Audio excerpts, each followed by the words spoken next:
بات آپ سے کر رہا ہوں، یہ بھی ہمارے مذہب کا حصہ ہے. اپنی باڈی کو بہت زیادہ چوئی موئی بولو مت بناؤ. پتہ ہے کچھ ٹینشنیں ایسی ہیں کہ وہ ٹینشنیں اٹھانا آپ کی ٹینشن ختم کرنے کا ذریعہ بنتا ہے، اور کچھ ٹینشنیں ایسی ہیں کہ ان سے جان چھڑانا ٹینشن کا ذریعہ بنے گا. ایک چرسی، وہ چرس نہیں پیتا، خوشی ہوتی ہے یا ٹینشن ہوگی اس کو جب چرس نہیں ملے گی؟ ٹینشن. لیکن اگر وہ یہ ٹینشن اٹھا لے گا تو ہمیشہ کی ٹینشن سے جان چھوٹے گی کہ نہیں چھوٹے گی؟ کیا خیال ہے بھائی؟ جو سگریٹ پینے کی ٹینشن، سگریٹ پینے کا عادی ہے، وہ جب سگریٹ نہیں پیے گا تو خوشی ہوگی یا ٹینشن ہوگی؟ ٹینشن ہوگی. لیکن یہ ٹینشن چند دن اٹھا لے تو یہ بہت بڑی ٹینشنوں سے اس کو نجات دے دے، خرچہ بچ جائے گا اس کا. اور وہ جو اس کی سگریٹ نہ ملنے پر طبیعت خراب ہوتی تھی، وہ طبیعت خراب ہونا بند. سگریٹ پینے کے بعد جو اس کو سکون ملتا تھا، وہ سگریٹ پیے بغیر ہی ملنا شروع ہو جائے گا. کیا خیال ہے بھائی؟ تو جو سکون کے پیچھے بھاگتے ہیں نا، ان کو سکون کے علاوہ سب کچھ ملتا ہے. میں نے اور آپ نے یہ دیکھنا ہے کہ اللہ رسول کا حکم کیا ہے، بس اس کو فوکس کرو گے تو سکون آپ کے پیچھے بھاگے گا. ابھی لوگ سکون مارکیٹوں میں جا کے خریدنے کی کوشش میں، یہ خریدنے والی چیز نہیں ہے. دل اللہ کے ہاتھ میں ہے. نبی صلی اللہ علیہ وسلم نے فرمایا کہ انسان کا قلب بین اصبعی الرحمن، رحمان کی دو انگلیوں کے بیچ میں ہے، دو انگلیوں کے بیچ میں. جس طرف کو چاہتا ہے پلٹا دیتا ہے. تو اس لیے ہم نے فوکس کرنا ہے اللہ اس کے رسول کے حکم کو. یہاں ایک اور بات میں آپ سے عرض کروں، ہم سکون تلاش کرتے ہیں کھانے پینے میں، تبھی آج کا مسلمان ہر وقت جگالی کرتا ہے. کیا خیال ہے؟ بولو نا کیا ہو گیا؟ ہر وقت کیا کرتا ہے؟ جیسے بکریاں نہیں ہر وقت کھاتی ہیں، جب نہیں کھاتی تو پھر ویسے ہی منہ چلتا رہتا ہے. ہماری بکری کو آگے دیکھ لینا کسی وقت، جب کھانا ہوگا تو کھا رہی ہوگی، اور جب نہیں ہوگا نا تو منہ چلا رہی ہوگی. اس کے علاوہ کوئی اور کام ہے؟ اور مینگنیاں بنا بنا کے نکال رہی ہوگی. ادھر کھائے گی، اتنی مینگنیاں نکالتی ہے نا بکری، کھائے گی نکالے گی ادھر سے مینگنیاں بنا کے، تو دودھ بھی بنا کے نکالتی ہے الحمدللہ. تو انسان بھی نا آج کا سکون کی تلاش میں چاہتا ہے کہ ہر وقت کچھ نہ کچھ کھاتا رہے. یہ مزاج شریعت نہیں ہے، یہ سکون حاصل کرنے کا نیچرل طریقہ بولو نہیں.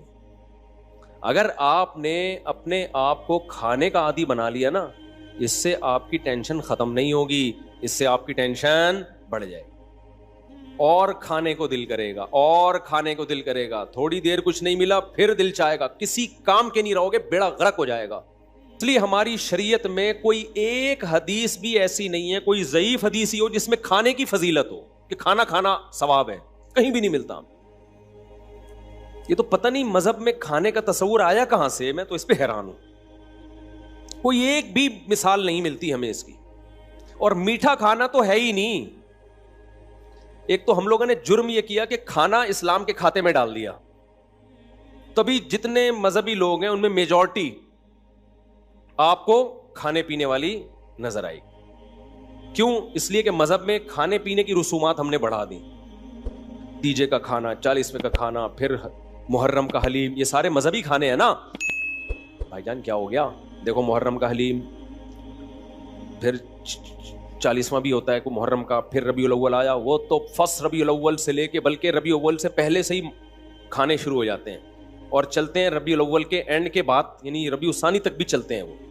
وہ پھوڑنے پھاڑنے کا ہی مہینہ کہلایا جاتا ہے. کھاتے رہو، دیگیں، بریانی، مٹھائیاں. ابھی کوئی صاحب کے بیٹا پیدا ہوا، مٹھائی لے کر آ گئے ہمارے لیے، اللہ ان کے برکت دے ماشاءاللہ. مٹھائیوں کا رواج ختم کرو. سمجھتے ہو یہ مٹھائی جو ہے ہمارے مذہب سے میچ نہیں. ہمارے مذہب سے پتہ ہے کیا چیز میچ کرتی ہے؟ گوشت، جس سے وزن نہیں بڑھتا. ہمارے نبی نے بچہ پیدا ہونے پر مٹھائی کا حکم دیا یا بکرا کاٹنے کا حکم دیا ہے؟ بولتے کیوں نہیں؟ گوشت. تو ہمارے نبی تو ہمیں گوشت خور بنانا چاہتے ہیں جس سے وزن بڑھتا نہیں ہے، اور ہم کیا کرتے ہیں؟ ہر خوشی پہ کیا کر رہے ہوتے ہیں؟ مٹھائی. تو ہم لوگوں کو لڈو بنانا چاہتے ہیں. کیا خیال ہے بھائی؟ ہم لوگوں کو کیا بنانا چاہ رہے ہیں؟ لڈو. 3 میٹھے ہیں جو شریعت میں جس کی فضیلت ہے کہ انجیر ہے، جس کا اللہ نے قرآن میں بڑا زبردست ذکر کیا. انجیر میں جس ٹائپ کا گلوکوز ہوتا ہے وہ ایک الگ ٹائپ کا ہے، جو ڈاکٹر اس کو الگ نام دیتے ہیں اسے. دوسرا ہے شہد، اس میں بھی ڈفرینٹ ٹائپ کا گلوکوز ہوتا ہے. اور تیسری چیز ہے کھجور, اس میں دونوں طرح کا گلوکوز ہوتا ہے. تو اس کے علاوہ تو ہمیں نہیں ملتا کوئی. ادھر سے آپ صلی اللہ علیہ وسلم نے کوئی جلیبی کبھی کھائی ہو, یا کبھی آپ صلی اللہ علیہ وسلم نے برفی کھائی ہو, مٹھائیوں کے نام ہیں ہی نہیں. کھا لیں آپ, ہم بھی کبھی کبھار کھا لیتے ہیں, اس پہ مذہب کا لیبل بولو. یہ میرا بیان جو ہے نا, آپ کہیں گے مفتی صاحب کس ٹائپ کا بیان لے کے بیٹھ گئے ہو آپ. یہ میں وہ باتیں آپ کے سامنے کر رہا ہوں جو ہماری سوسائٹی کی نیڈ ہیں. دیکھو اسلام کی خوراکوں پہ اگر غور کرو گے نا تو پتہ چلے گا کہ اسلام آپ کو ایکٹیو بنانا چاہتا ہے, اسلام آپ کو سست نہیں بنانا چاہتا. ہمارے جو دیندار حضرات ہیں یا مسلم قوم ہے, ان کی خوراکیں ایسی ہیں کہ یہ کمبخت چست ہو ہی نہیں سکتے. تو جو چست نہیں ہو سکتا وہ مذہب پہ کیسے عمل کر سکتا ہے؟ نہیں آ رہی میرا خیال ہے بات.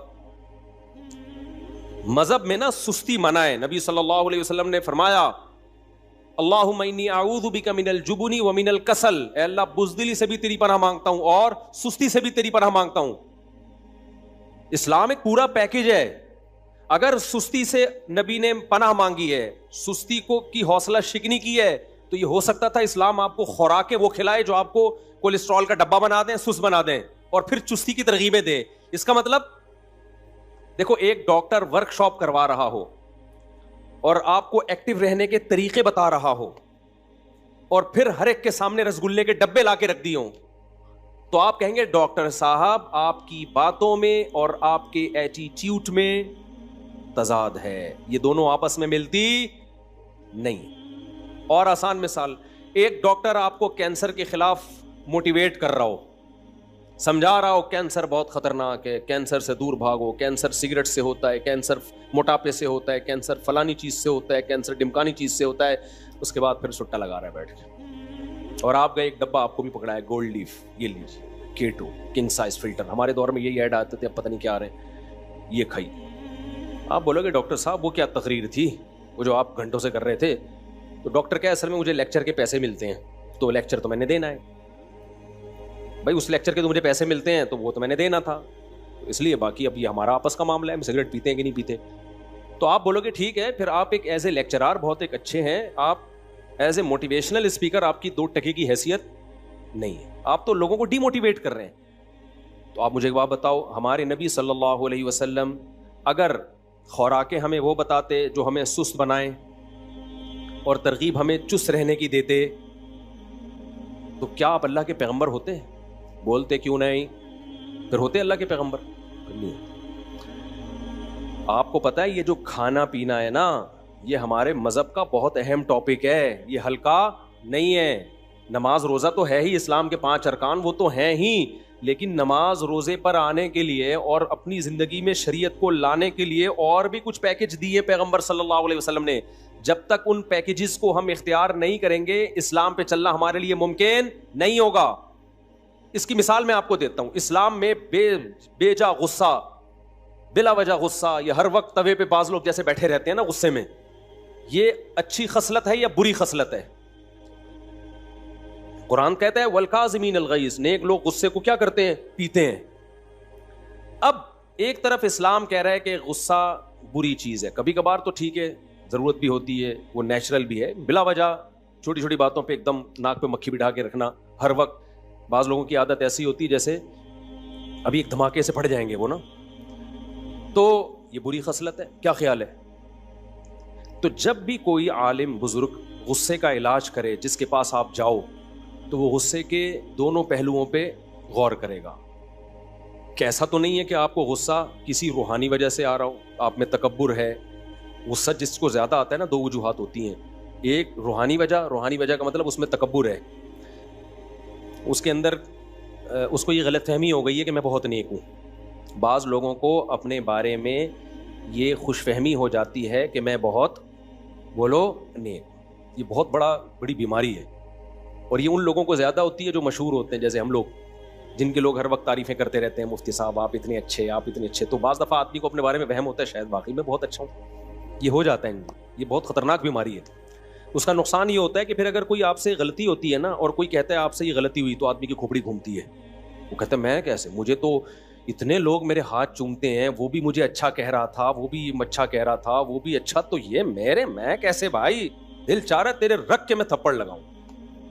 بھائی جتنا بھی اچھا ہو جائے, یہ کسی کتاب میں لکھا ہوا ہے کہ اب آپ سے کوئی غلطی نہیں ہو سکتی؟ یہ کسی کتاب میں لکھا ہوا ہے؟ لکھا ہوا بھی ہوتا تو وہ کتاب میں غلط لکھا ہوا ہے, اس کا مطلب ہے, ٹھیک ہے نا. تو یہ جن لوگوں کو ایسے غصہ آتا ہے نا, یہ روحانی مسئلہ ہے ان کے ساتھ. ان کو اپنے بارے میں بل الانسان علی نفسہ بصیرہ, قرآن کہتے ہیں انسان اپنے بارے میں باخبر ہوتا ہے, اس کو پتا ہوتا ہے میں کتنے پانی میں ہوں, لیکن وہ اپنے بارے میں اپنی رپورٹ کے بجائے دوسروں کی رپورٹوں پہ اعتماد کرتا ہے. لوگ کہہ رہے ہیں بھائی بہت اچھا, تو وہ اپنے بارے میں خوش فہمی میں. یہ بہت مسئلہ مذہبی اسکالرس کے ساتھ بھی ہوتا ہے, اور جو بھی اس طرح کے ذرا مشہور لوگ ہوتے ہیں نا, ان کے بگڑنے کے چانس زیادہ ہوتے ہیں. وہ وہم ہو جاتا ہے کہ میں بہت, ایک صاحب تھے, انہیں کوئی بوڑھا بھی ذرا سی نصیحت کرتا نا تو وہ بہت غضبناک ہوتے ہیں. یہ بھی نہیں دیکھتے کہ یار بوڑھے کا تو تھوڑا سا یہ عمر میں آپ سے زیادہ ہے, ٹھیک ہے علم میں نہیں ہوگا لیکن عمر کا بھی تو کوئی خیال ہوتا ہے نا. ایک نوجوان عالم کو جب کوئی بوڑھا تنبیہ کر رہا ہو تو اس عالم کو اپنے علم کو ایک طرف رکھ لینا چاہیے, اس بوڑھے کے بڑھاپے کا خیال کر لینا چاہیے کہ یار بڑے بزرگ ہیں, چھوڑو ڈانٹ کھا لو تھوڑی دیر کے لیے. تو وہ جو ان عالم کو نا بہت زیادہ غصہ آتا تھا, کوئی بھی نصیحت کرے بہت زیادہ غصہ آتا تھا. تو میں بڑا پریشان تھا کہ یار ان مولانا کو ہو کیا گیا ہے, کوئی ذرا سی بات کرتا ہے ایک دم ایسے, اور بات بھی صحیح کر رہا ہوتا ہے وہ. تو کسی نے بڑا اچھا تبصرہ کیا, انہوں نے کہا اصل میں ان مولوی صاحب کو اپنے بارے میں یہ وہم ہو گیا ہے کہ میں بہت, بعض دفعہ ہو جاتا ہے انسان ہے, تو یہ وہم دور کرنے کی ضرورت ہے کہ حضرت آپ کو بہت زیادہ نیک نہیں ہے, ایسے ہی ہیں جیسے سب لوگ ہوتے ہیں. اب اس کا مطلب یہ نہیں کہ آپ علماء کو جا کے بتانا شروع کر دیں حضرت آج ہمیں پتہ چلا آپ اتنے ہیں نہیں. تو آپ کا کام علماء سے عقیدت محبت ہی ہے, سمجھ رہے ہو. ہاں کوئی واضح غلطی نظر آئے 2 اور 2 4 کی طرح, تو اس پہ ایک دفعہ تنبیہ کر دی جائے, لیکن خود عالم کی تو ذمہ داری ہے نا وہ اپنے بارے میں غور کرے, حد سے زیادہ خوش فہمی میں مبتلا نہ ہو. تو غصہ ختم کرنے کا ایک روحانی بھائی یہ وجہ ہے, تو جو بزرگ ہوں گے, سچی مچی کے بزرگ ہوں گے, وہ آپ کے اس ٹیکنیکل فالٹ کو دور کریں گے, آپ کے اندر سے خود پسندی کو ختم کریں گے. بھائی نارمل رہو, جیسے سارے ہیں نا ایسے ہی بن کے رہو. دوسرا, غصے کا بعض دفعہ سبب کوئی روحانی سبب نہیں ہوتا, جسمانی سبب ہوتا. آپ بلڈ پریشر کے مریض ہیں تو ظاہر ہے آپ کو بات بات پہ بولو غصہ آئے گا. تو جو اللہ والے بزرگ ہوں گے وہ آپ کے غصے کے علاج کے لیے یہ بھی کہیں گے کہ بھائی ڈاکٹر کو بھی دکھاؤ, کوئی جسمانی بیماری تو نہیں ہے کہ ہر تھوڑی دیر کے بعد آپ کی رگ پھڑکنا شروع کر دیتی ہے, بیٹھے بیٹھے ایسا لگتا ہے جیسے کسی نے نیچے سے چولہا جلا دیا ہو. کیا خیال ہے بھائی؟ بعض لوگ ہوتے ہیں بیٹھے بیٹھے نا ایسا لگتا ہے کوئی چولہا جلا کے چلا گیا ہے, آرام سے بیٹھے ہوئے تھے ایک دم پتہ نہیں کیوں پھدکنا شروع ہو گئے. ہوتا ہے کہ نہیں ہوتا؟ تو وہ کیا ہے بھائی, یا تو بلڈ پریشر کی بیماری ہے, یا اعصابی کمزوری ہے, پٹھے کمزور ہو گئے ہیں, مسل کمزور ہو گئے ہیں, برداشت ختم. بڑھاپے میں غصہ زیادہ آتا ہے, تبھی تو اللہ نے بوڑھے والدین کے بارے میں کہا کہ اگر وہ جھڑکیں تو آگے سے اف مت کرو, کیونکہ بوڑھے ہو گئے ہیں, اب ان میں برداشت ختم ہو گئی ہے. تو غصے کا آپ کی صحت سے بہت گہرا تعلق ہے. تو اب مجھے ایک بات بتاؤ, جو یہ چاہتا ہے کہ میں جنت میں جاؤں اور بلا وجہ غصہ نہ کروں, تو شریعت کے اس حکم پہ چلنے کے لیے اس کو اپنا روحانی علاج بھی کرانا پڑے گا. روحانی سے وہ ٹوپی ڈراموں والا عاملوں کا نہیں, ان کو تو خود علاج کی ضرورت ہے. تو اب مجھے ایک بات بتاؤ, جو جہنم سے بچنا چاہتا ہے اس کو اپنے غصے پہ کنٹرول کرنا پڑے گا کہ نہیں پڑے گا؟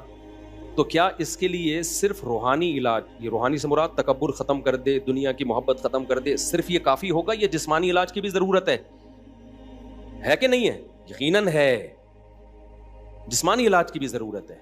تبھی تو ہمارے نبی صلی اللہ علیہ وسلم نے عبادت میں اعتدال کا حکم دیا, فرمایا تمہاری جان کا بھی تم پر حق ہے. بعض صحابہ پوری رات نماز پڑھتے تھے تو نبی نے ان کو منع کیا. وجہ اس کی کیا ہے بھائی؟ آپ کی صحت خراب ہوگی تو آپ کا گھر والوں کے ساتھ ایٹیٹیوڈ خراب ہوگا, آپ ڈپریشن میں الٹا کام کرو گے جا کے.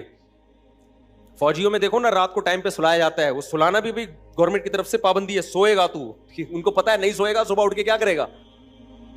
جو جنگ لڑنے والے ہوتے ہیں یا جہاں بھی سیکیورٹی کا مضبوط نظام ہوتا ہے نا, تو اس میں ملازمین کو سلانا بھی پابندی ہوتی ہے. سونا, ہم جب مدرسے میں پڑھتے تھے نا تو ہم پہ یہ بھی پابندی تھی کہ آپ نے اتنے بجے لازمی سو جانا ہے. مجھے یاد ہے میرے استاذ بہت زیادہ اس بات پہ سختی کرتے تھے کہ دوپہر قیلولہ کیا ہے کہ نہیں کیا. ان کو پتا ہوتا ہے ان کمبختوں نے اگر دوپہر نہیں سوئے نا تو یہ پڑھیں گے نہیں, پھر یہ تھکے تھکے رہیں گے, پڑھائی میں دل نہیں لگے گا ان کا. تو یہ خوب سمجھ لیں, مذہب پہ چلنے کے لیے, اللہ کو راضی کرنے کے لیے جیسے روحانی بیماریوں کا علاج کرنا ضروری ہے, ایسے ہی جسمانی بیماری کا علاج بھی ضروری ہے. اس کے بغیر آپ مذہب پہ نہیں چل سکتے. تو جیسے غصہ اسلام میں بری چیز ہے, خوش اخلاقی اچھی چیز ہے. نبی صلی اللہ علیہ وسلم نے فرمایا قیامت کے دن میرے سب سے قریب وہ ہوگا جس کے اخلاق سب سے اچھے ہوں گے. تو کیا مطلب سارے بلڈ پریشر کے مریض نبی کے ساتھ ہوں گے قیامت کے دن؟ بولو نا بھائی, نہیں, بلڈ پریشر والوں کا وہ تو کہاں ہوں گے, وہ تو اچھے اخلاق ان کے بہت مشکل ہے نا. اسی طرح یاد رکھو, ہاں ایک اللہ کی طرف سے بیماری مسلط ہو گئی, اس میں تو پھر صبر کا ثواب ملتا ہے. وہ تو اللہ کی, جیسے ایوب علیہ السلام ساری زندگی بیمار رہے ہیں, اس میں ایوب علیہ السلام کا قصور نہیں تھا, وہ بیماری کس کی طرف سے تھی؟ اللہ کی. اور علماء کہتے ہیں ایسی بیماری میں صبر کی توفیق بھی ملتی ہے, جس میں انسان کی اپنی حماقت نہ ہو, بلکہ یہ کس کی طرف سے ہو؟ اللہ کی طرف سے ہو. ہماری بیماریاں ہماری اپنی حماقتوں سے ہیں, اللہ کی طرف سے نہیں ہیں, اپنی حماقتوں سے ہیں. تو اب میں یہ اتنی لمبی تمہید کے بعد آپ سے عرض کر رہا ہوں کہ اسی طرح جیسے اسلام میں غصہ حرام ہے, بد اخلاقی حرام ہے, اسی طرح اسلام میں سستی بھی کیا ہے؟ بولو, حرام. سست آدمی نماز پڑھ سکتا ہے؟ نہیں. فجر میں دیکھ لو, فجر میں کسی بھی مسجد میں پکے نمازیوں کا ریشو دیکھو, عام لوگوں کی بات نہیں میں کر رہا, کتنے تھوڑے نمازی ہوتے ہیں. تو یہ کیا اس کی علامت ہے کہ اتنے جو تھوڑے نمازی ہیں یہ اس لیے ہیں کہ قوم چست بہت ہے, ایکٹیو بہت ہے. نمازیوں سے نہیں اٹھا جاتا, نمازیوں سے فجر میں نہیں اٹھا جاتا. کیوں؟ سست ہیں. اور بہت سارے کام ہمارے دیکھ لو, ایک کام نہیں ہے, صرف نماز پڑھ کیسے رہے ہوتے ہیں, ایسے پڑھ رہے ہوتے ہیں. ایک صاحب کو میں نے دیکھا نماز پڑھ رہے ہیں, ایک ٹانگ پہ پورا زور, پھر تھوڑی دیر میں یہ والی ٹانگ ہلکی, دوسری. ابے تجھ سے سیدھا کھڑا نہیں ہوا جا رہا یار, اللہ کے سامنے تم کھڑے ہو, اتنی سستی. یہ سستی ہے نا بھائی, یہ سست آدمی کبھی سیدھا کھڑا ہو سکتا ہے؟ بولو, وہ ٹیڑھا میڑھا ہی ہوگا. ہمارے شیخ حضرت مفتی رشید احمد صاحب رحمہ اللہ جب بیان کرتے تھے نا تو ٹیک لگا کے نہیں کرتے تھے, حالانکہ ان کی عمر 75-76 سال میں بھی ایسے کمر سیدھی رکھ کے بیٹھتے تھے یوں, اور کوئی ٹیڑھی کمر کے ساتھ بیٹھا ہوتا تھا نا یوں کر کے اس کو ڈانٹ کے سیدھا کر دیتے تھے. حضرت کو ہم نے نہیں دیکھا کبھی سیڑھیوں سے اترتے ہوئے سہارا لیا ہو, سیڑھیوں پہ چڑھتے ہوئے بھی ایسے ٹھک کر کے جاتے تھے. آج کیا ہے, پہلی منزل پہ جانا ہے لفٹ کے ذریعے جا رہا ہے. بھائی 2 سیڑھیاں چڑھ لے, یہ بہت ضروری ہے تیرے لیے, تھوڑے سے گھٹنے ایکٹیو رہیں گے نا. ابھی ایک کارپینٹر کو میں نے اپنے گارڈ کے ساتھ انڈا موڑ بھیجا. یہ انڈا موڑ یہ جہاں سے نہیں قریب ہی ہے, میرا خیال ہے 0.25 کلومیٹر ہے یہ. وہ کارپینٹر آدھے راستے میں بیٹھ گیا کہ تھوڑا ریسٹ کرنے دو, 0.25 کلومیٹر چلنے کے لیے. کتنا ہے؟ 100 میٹر نہیں, 100 میٹر سے تھوڑا زیادہ ہے. چلے اس پہ ہم بعد میں ڈسکس کریں گے. وہ بیٹھ گیا بیچ میں, جوان آدمی. تو یہ قوم کی حالت ہے, تو یہ جہاد کرے گی ہیں؟ یہ جہاد کرے گی؟ تو سستی اسلام میں بری چیز ہے. چستی کیا ہے؟ میں بھی چستی پہ اتنے بیانات کر رہا ہوں, آپ یہ نہ سمجھے مفتی صاحب پتہ نہیں کتنے ایکٹیو ہوں گے, ہم بھی آپ جیسے ہی ہیں, لیکن بات تو وہی کریں نا جو ٹھیک ہو. کیا خیال ہے؟ تو اب مجھے ایک بات بتاؤ, جب ہمیں صحابہ میں کوئی سست نہیں ملتا, اور اتنی قربانیاں سست لوگوں کا کام ہے ہی نہیں جو قربانیاں صحابہ نے دی. خالد بن ولید نے روم اور فارس کے بخی ادھیڑ کے رکھ دیے تھے. ہمارے مجاہدین جو ماضی میں ہم لوگوں نے دنیا فتح کی ہیں, فرانس تک پہنچ چکی تھی ہماری فوجیں, اور ادھر فتح کرتے کرتے شام, اور ادھر ایسٹ کی طرف انڈونیشیا, ملیشیا, یہ ساری اسلامی سلطنتیں یہ تو بہت پہلے اسلام میں داخل ہو چکی ہیں. کابل تک مسلمان فوجیں حضرت عثمان کے دور میں آ چکی تھیں, وہاں صحابہ کی قبریں ملتی ہیں. ازبکستان, آذربائیجان, یہ سب حضرت عثمان کے دور میں فتح ہو چکا تھا. تو یہ سست لوگوں کا کام ہو سکتا ہے؟ اگر نبی صلی اللہ علیہ وسلم صحابہ کو ربیع الاول کے حلووں پہ ڈال کے چلے گئے ہوتے کہ تم محرم میں اتنا حلیم کھایا کرو، ربیع الاول میں اتنی دیگیں کھایا کرو، جب بچہ پیدا ہوا کرے تو مٹھائی کے اتنے ڈبے کھا لیا کرو. تو آپ مجھے بتاؤ، روم اور فارس اور آذربائیجان، ازبکستان یہ فتح ہوتے؟ بولو نا. تو مذہب پہ چلنا ممکن ہی نہیں ہے سست آدمی کے لیے، سمجھ رہے ہو نا. اس سے فجر میں اٹھا جائے گا، اٹھ کے آئے گا تو ایسے لگے گا جیسے قبر سے کسی نے مردہ اکھاڑا ہوا ہے. آپ دیکھ لو نا، جو سست بچے ہوتے ہیں آپ ان کو اٹھاؤ تو صحیح، ایسے مرے ہوئے آ رہے ہوتے ہیں جیسے تجھے پھانسی کے پھندے کی طرف لے کے جا رہے ہیں، ہم پھانسی گھاٹ کی طرف لے کے جا رہے ہیں. پھر آگے بیٹھے گا تو وضو خانے میں بیٹھ جائے گا، وہیں جھومتا رہے گا بیٹھ کے. پھر وضو خانے سے اس کو اٹھاؤ گے، آگے کھڑا ہوگا، پھر عجیب اسٹائل سے کبھی ایک پاؤں پہ سہارا لے کے ادھر، کبھی ادھر، کبھی پھر ناک میں کھجا رہا ہے، کبھی کان میں انگلی گھما رہا ہے. نہ نماز میں خشوع و خضوع، نہ وضو تمیز سے ہوگا اس کا. عجیب. تو یہ کیا ہے بھائی؟ یہ کسی کام کا نہیں ہے، یہ امت پہ بوجھ ہے، یہ نمازیوں کو بدنام کر رہا ہے. بوڑھا امام ہوتا ہے نا، بوڑھا امام، وہ بیچارہ سمجھ میں آتا ہے کہ رکوع میں گیا، دیر، اللہ اکبر کہہ دیا اور رکوع میں جانے میں دیر ہو گئی، سجدے میں جانے میں دیر ہو گئی، سجدے سے اٹھنے میں دیر ہو گئی. بوڑھے ہوتے ہیں وہ تو مجبور ہیں بیچارے، بڑھاپے میں ہو جاتے. میں نے جوان امام دیکھے ہیں، سجدے میں جا رہے ہیں، اللہ اتنا لمبا اللہ اکبر کہ پبلک سجدے میں پہلے پہنچ چکی ہے، امام صاحب ابھی راستے میں پہنچے. یار آپ تو 30-35 سال کے ابھی ینگ ہو، آپ اتنا لیٹ پہنچ رہے ہو، سردے میں اتنا لیٹ پہنچ رہے ہو. اور چلو شادیوں میں دولہا اپنی شادی میں لیٹ آتا ہے، میں تو نکاح پڑھاتا ہوں نا یہاں، دولہا لیٹ آدھا گھنٹہ 1 گھنٹہ. میں کہتا ہوں جس کمبخت کو اس کی شادی موٹیویٹ نہیں کر سکی ٹائم پہ پہنچنے کے لیے، وہ باقی کون سے کام ٹائم پہ کرے گا؟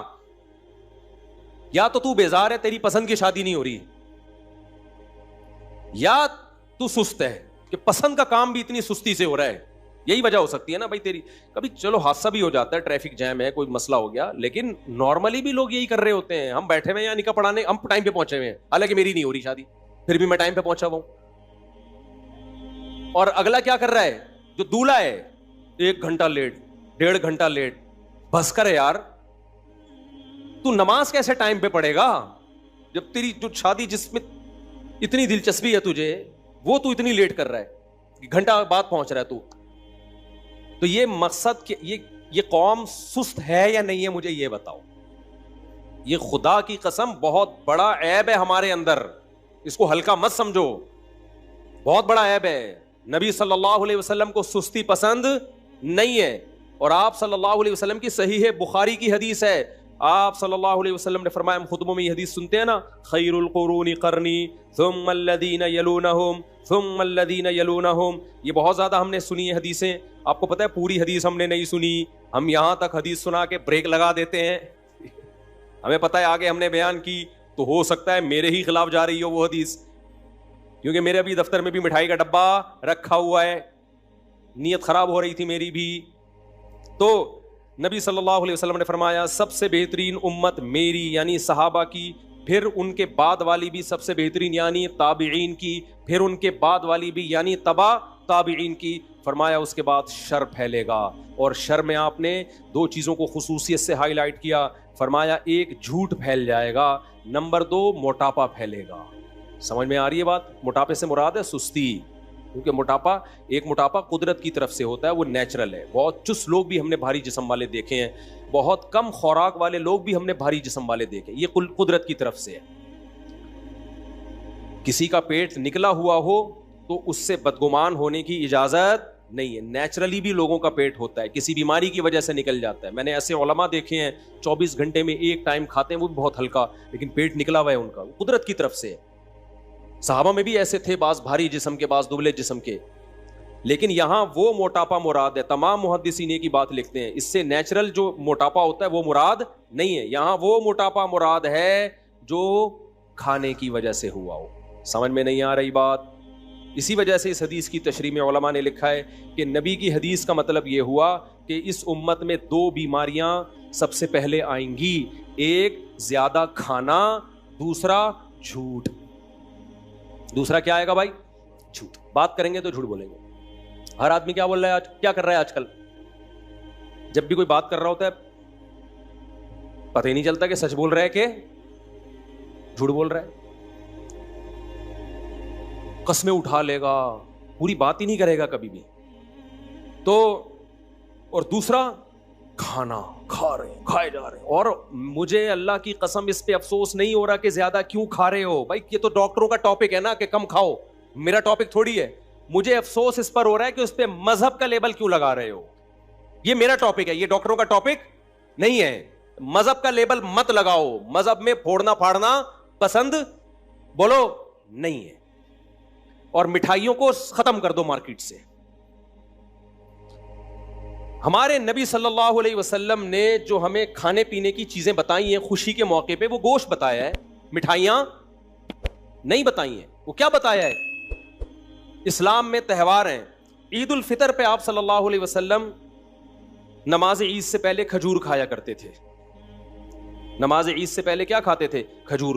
اس میں بھی یہ حکمت تھی کہ یہ بتانا کہ آج ہمارا روزہ نہیں ہے. وہ بھی چند کھجوریں کھاتے تھے بس. باقی ہمارے نبی صلی اللہ علیہ وسلم سے تہواروں پہ کیا ثابت ہے؟ بقرعید ہمارا تہوار ہے.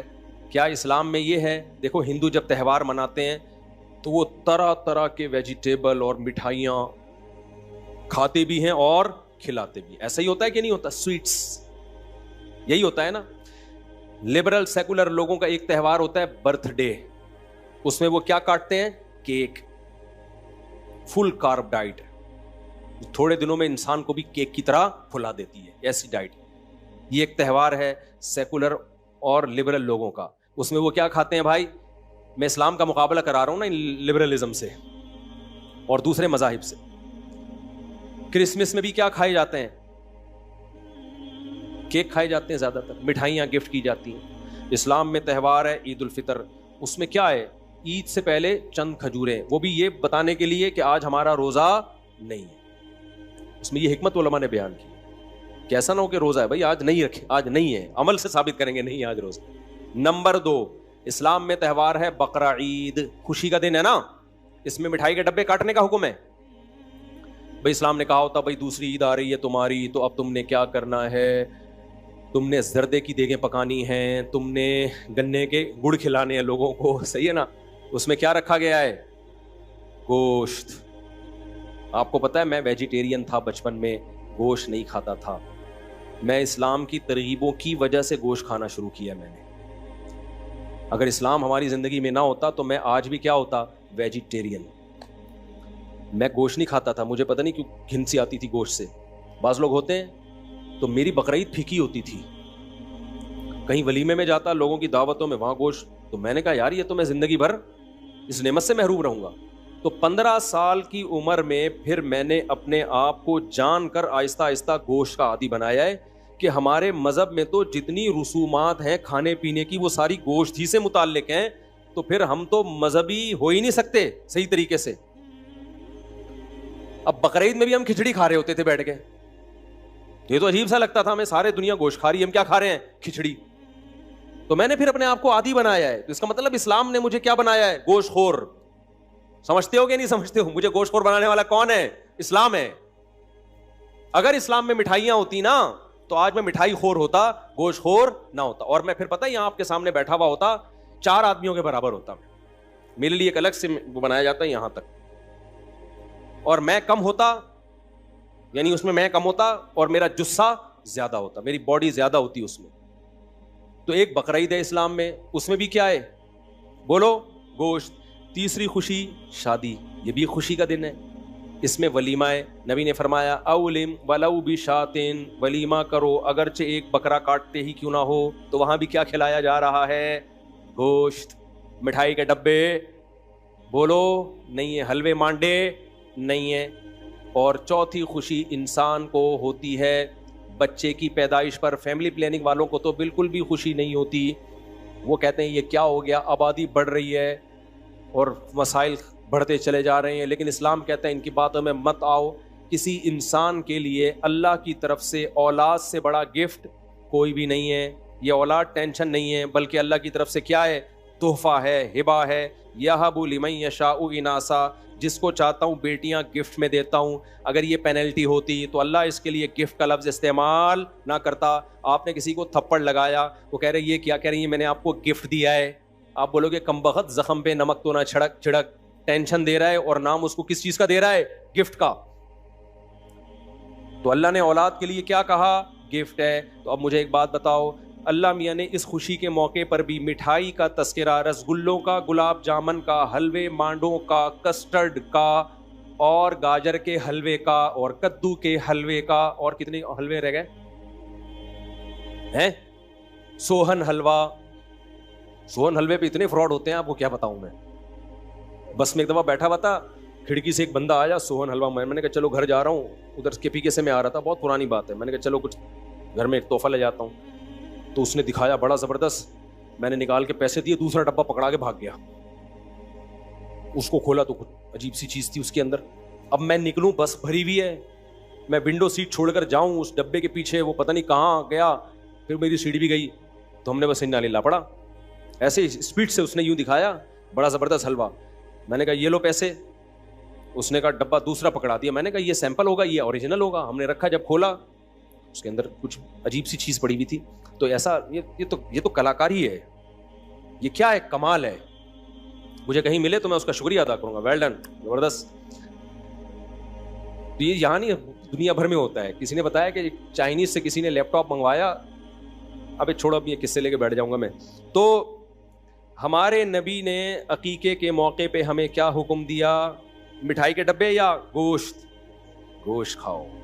اپنے بچوں کو چاکلیٹوں کے اور مٹھائی کے ڈبوں کا عادی مت بناؤ, یہ سست بنیں گے. گوشت کھلاؤ تو کیا بنیں گے, چست.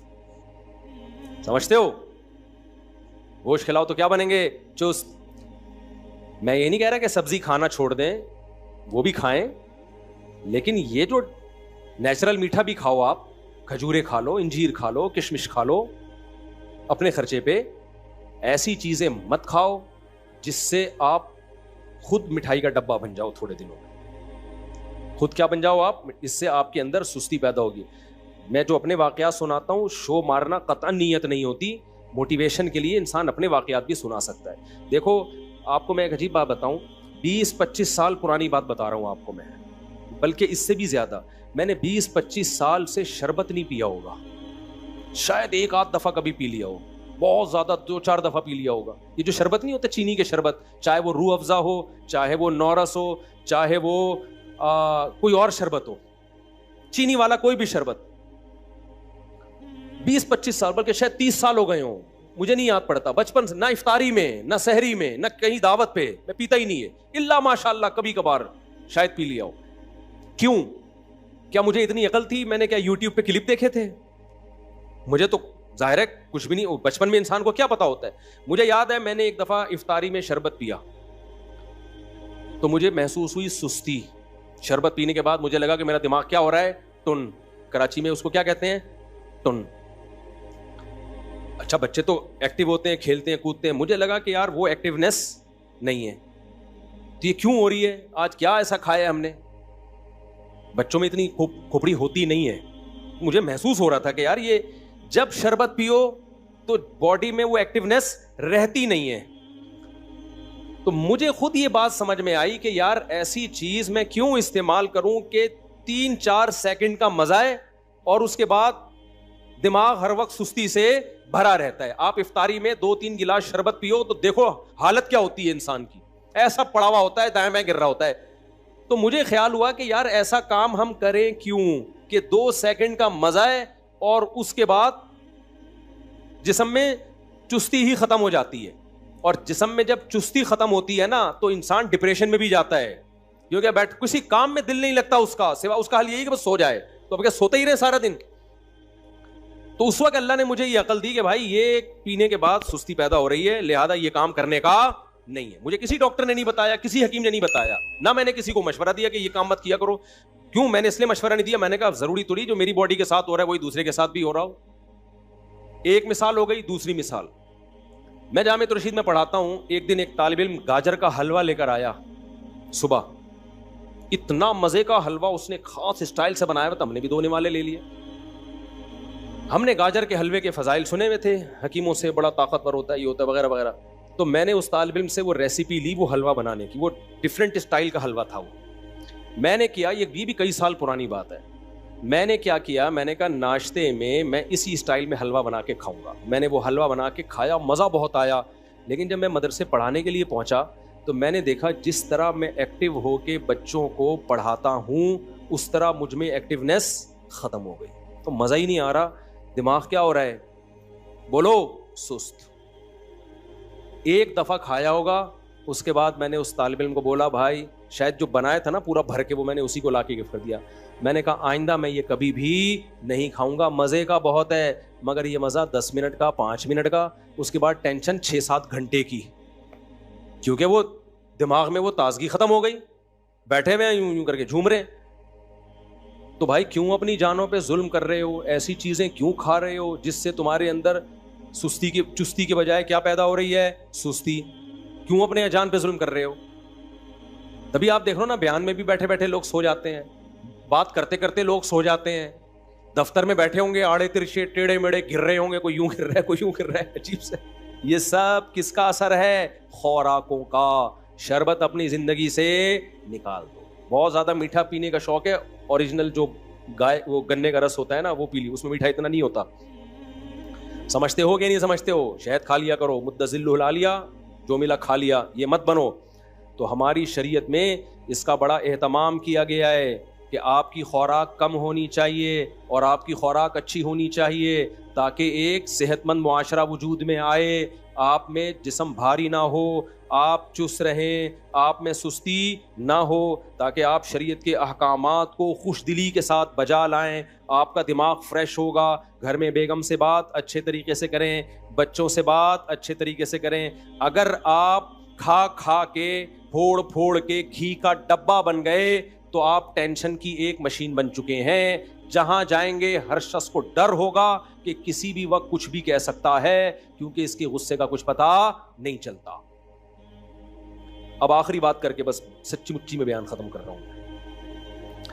سچی مچی میں وہ آخری بات یہ، ابھی وقت کیا، یہ گھڑی دکھانا ذرا، ٹائم بتانا کیا ہو رہا ہے. 29 بس. اب سچی مچی دیکھو، اسلام ایک مکمل پیکج ہے نا، تو اس لیے اسلام نے کم کھانے کا عادی بنانے کے پیکج بھی ہمیں دیے ہیں. وہ پیکج یہ دیا کہ روزے کو عبادت قرار دے دیا. ایک تو فرض ہے رمضان کا، اور اس کے علاوہ بھی ترغیبات دی ہیں. قرآن میں جہاں بھی اہل جنت کی اللہ صفت بیان کرتے ہیں وہاں یہ بھی بیان کرتے ہیں کہ التائبون العابدون الحامدون السائحون، وہ روزہ رکھنے والے ہوتے ہیں. آج ہماری سوسائٹی میں نفلی روزوں کا رواج ختم. نفلی روزوں کا رواج ختم. آج میرا موڈ ہو رہا تھا صبح روزہ رکھنے کا، گھر والوں نے بولا نہیں بھائی بیان بھی کرنا ہے، بالکل ہی حالت گرمی اتنی شدید ہے. تو مجھے خیال آ رہا تھا کہ یار ایسی شدید گرمی ہی میں تو روزہ رکھو گے تو روزے کی عادت پڑے گی. میں نے نہیں رکھا، میں اتنا نیک ہوں نہیں، لیکن خیال یہ آ رہا تھا مجھے. 50% اٹھا کہ سحری کر لیتا ہوں، پھر کہا نہیں، پھر کہا کر لیتا ہوں، پھر کہا نہیں. 10 دفعہ گیا ہوں گا، پھر خیال آیا جمعے کا دن ہے، چھوڑو اتنا لمبا بیان. کیونکہ ابھی جو ہم لوگوں نے 9 محرم وہ 9 ذی الحجہ کا جو روزہ رکھا نا، اس میں حالت پتہ ہی ہوگا کیا ہوئی ہے. بچے ہمارے اوندھے پڑے ہوئے تھے اثر میں سارے، بہت ہی حالت خراب ہوئی ہوئی تھی. لیکن آپ اور مجھے، ہم سب کو چاہیے ہم اپنے آپ کو محنت اور مشقت کا عادی بنائیں. گرمیوں میں روزے رکھا کریں. چند دن تکلیف ہوگی، اس کے بعد کیا ہو جائے گی؟ عادت. ایسا مزہ آئے گا نا کہ مزہ نہ آئے پیسے واپس. یہ پتہ چل جائے گا کہ یار کم کھا کے بہت اچھا جیا جا سکتا ہے. چند دن میں ٹینشن ہوگی. میں نے اتوار کو ایک دفعہ بیان کیا، لوگوں کو میں نے بتایا، بیان میرا ہو رہا تھا 9:30 بجے رات کو. اس میں نے لوگوں کو یہ بات کہی کہ میں نے کل رات 10:30 بجے کھانا کھایا تھا، اس کے بعد سے اب تک کھانا نہیں کھایا. 24 گھنٹے ہو گئے تھے کھانا کھائے. تو میں نے کہا دیکھو میں 1.5-2 گھنٹے سے کتنا بول رہا ہوں، حالانکہ میں نے کھانا کب کھایا تھا؟ 24 گھنٹے سے زیادہ نہیں، 1 گھنٹہ، 23 گھنٹے ہو چکے تھے مجھے کھانا کھائے ہوئے. تو یہ نہیں کہ میرا روزہ تھا، میں نے روزہ بھی تھا. زیادہ کیا کیا ہے؟ افطاری میں 1 لیمن اور شہد ڈال کے پانی پی لیا، چند کھجوریں کھا لی، 2-4 کھجوریں بس. تو آپ تجربہ کر کے دیکھو نا، تجربہ کر کے. سحری تو کی نہیں تھی اس دن، کیونکہ رات 10:30 بجے کھانا کھایا تو سحری کی نہیں. اگلے دن جا کے افطاری میں کیونکہ بیان تھا میرا افطاری کے فوراً بعد، اگر میں کھانا کھاتا تو بیان کے قابل نہیں رہتا. کھانا کھاؤ گے تو ٹون ہو جاؤ گے نا. تو ہم نے کیا کیا، شہد کا شربت بنا کے اس میں تھوڑا لیمن ڈالا اور پی گئے ہم، اور 2-4 ایک آدھ کھجور کھا لی ہوگی. چائے کی مجھے چونکہ عادت ہے، بہت خراب عادت ہے، آدھا کپ سٹا لگا لیا ہم نے چائے کا، فٹ فاٹ ہو گئے، بیٹھ گئے. اتنا لمبا بیان کیا، کوئی کمزوری نہیں، کوئی ویکنیس نہیں. پھر چونکہ مغرب سے عشاء تک لمبا بیان ہوا تو عشاء کے بعد جا کے پھر وہی تھوڑا سا پانی جو لیمن کا بچا ہوا تھا، شہد، اچھا لیمن کو بھی 2-3 گھنٹے پانی میں ڈال دیں، تھوڑا کڑوا ہو جائے، وہ زیادہ اچھا ہوتا ہے، وہ پی لیا. اس کے بعد پھر 1 گھنٹہ بیان. لوگ سمجھ رہے تھے مفتی صاحب کوئی بہت پہنچے ہوئے ہیں، اتنا اسٹیمنا. نا نا نا نا نا نا، ہم کوئی بہت اسٹیمنا نہیں ہے. میں یہ واقعہ آپ کو اس لیے سنا رہا ہوں کہ جتنا ہم پھوڑتے ہیں اتنا پھوڑنا ہمارے لیے ضروری نہیں ہے. میرے جیسا باریک آدمی جو بہت زیادہ اچھی صحت نہیں ہے، آپ سے ہو سکتا ہے کم ہی صحت ہو، اتنا کم کھا کے اتنا سروائیو کر پا رہا ہوں، تو یہ میری اس کی علامت نہیں کہ بہت اچھی صحت ہے، یہ اس کی علامت ہے کہ ہم پھوڑ بہت زیادہ رہے ہیں. آپ تجربہ کر کے دیکھو، ہو سکتا ہے مجھے 1 گلاس پینا پڑا ہو، آپ 2 گھونٹ میں بھی چل جاؤ. آپ نہیں آئی میرا خیال ہے بات سمجھ. ہو سکتا ہے مجھے جو ہے نا 2 گھنٹے بیان کے لیے 1 گلاس لیمن کا شربت پینا پڑا، شہد کا شربت، وہ والا شربت نہیں، چینی والا، وہ تو پھر پریگیٹو نہیں ہو جاتے. تو آپ جب کرو گے نا آپ کی صحت ہم سے اچھی ہوگی. آپ کو اس سے بھی کم 2 کھجوریں بھی کھا لو گے تو آپ چل جاؤ گے. تو میرے بھائی یہ جو پھوڑنا پھاڑنا، صبح بھی پھوڑ رہے ہیں، دوپہر بھی بھر بھر کے پھوڑ، کھا نہیں رہا. کھانا نہ بولا کرو، غصہ آتا ہے مجھے. لوگ کہتے ہیں میں کھانا کھا کے آ رہا ہوں. بس کرو یار، جھوٹ بولنے کی بھی کوئی حد ہوتی ہے. کھانا کھا کے نہیں آ رہے تم، کھانا پھوڑ کے آ رہے ہو. کھا کے نہیں آ رہے ہو تم، جھوٹ بول رہے ہو، تم پھوڑ کے آ رہے ہو کھانا. تو جھوٹ کی بھی کوئی حد ہوتی ہے، اس کو کھانا تھوڑی بولتے ہیں. تو یہ کرنا پڑے گا میرے بھائی. تو نفلی روزوں کی عادت ڈالو. ایام 20 کے روزے ہیں، 13، 14، 15، جمعرات اور پیر کا روزہ. اور پھر حدیث میں یہ بھی آتا ہے، نبی صلی اللہ علیہ وسلم روزے رکھنے پر آتے تو رکھتے چلے جاتے، چھوڑنے پر آتے تو چھوڑنے.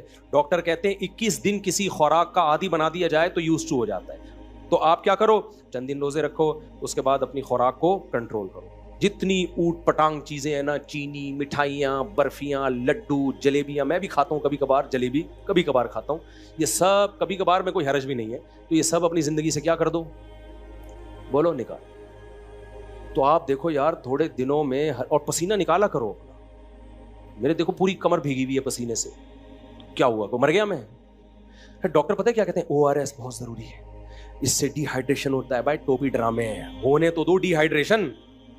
عادی بناؤ، تھوڑی سی گرمی لگی ایک دم نمکیات پینا شروع. نہیں یار، آپ روٹی کھاؤ گے نا اس میں ہوتے ہیں نمکیات. بہت زیادہ چھوئی موئی بننے کی بالکل بھی ضرورت نہیں. ہاں اس گرمی میں تھوڑا ایک احتیاطاً رکھ لو کہ بالکل ہی مرنے نہ لگے، کہیں ایسا نہ ہو. تو اپنے آپ کو عادی بناؤ میرے بھائی. ہمارا مذہب تعیش پسندی ہمیں نہیں سکھاتا. ہمارا مذہب ہمیں کیا سکھاتا ہے، چستی سکھاتا ہے. اور وہ خوراک کو تبدیل کیے بغیر ممکن نہیں ہے. لڈو پھوڑنے، مجھے مٹھائی کے ڈبے مت دیا کرو اللہ کا واسطہ.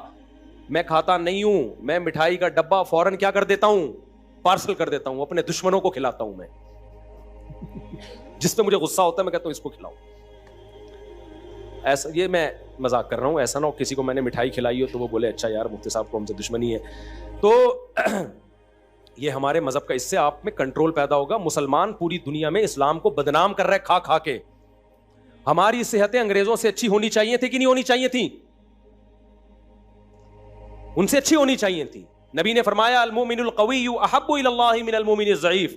طاقتور مومن اللہ کو کمزور مومن سے زیادہ محبوب. آپ صلی اللہ علیہ وسلم نے فرمایا کافر 7 آنتیں بھر کے کھاتا ہے، مومن صرف 1 آنت بھرتا ہے. آج الٹا ہو گیا، کافر تھوڑا سا کھائے گا، مومن کھائے گا نہیں بلکہ پھوڑے گا. صحیح ہے نا؟ تو یہ ہمارے مذہب کا حصہ ہے. کنٹرولنگ پاور جب بڑھے گی نا تو پھر باقی برائیاں بھی چھوٹیں گی آپ سے. کنٹرول ہی نہیں ہے، دسترخوان کو دیکھ کے بہک جاتا ہے تو پھر گناہ کو دیکھ کے بھی بہکے گا. تبھی تو اللہ نے گناہ چھڑوانے کے لیے روزے رکھوائے ہیں کہ تاکہ تمہارے اندر تقویٰ پیدا ہو. تو اللہ تقویٰ پیدا کرنے کے لیے کھانا چھڑواتے ہیں کہ جو کم بخت کھانے پہ کنٹرول نہیں کر سکتا وہ نظر پہ بھی کنٹرول نہیں کر سکتا، وہ زبان پہ بھی کنٹرول نہیں، وہ جھوٹ بھی بولے گا. اللہ تعالی ہمیں سمجھنے کی، عمل کی توفیق عطا فرمائے. وما علینا الا البلاغ.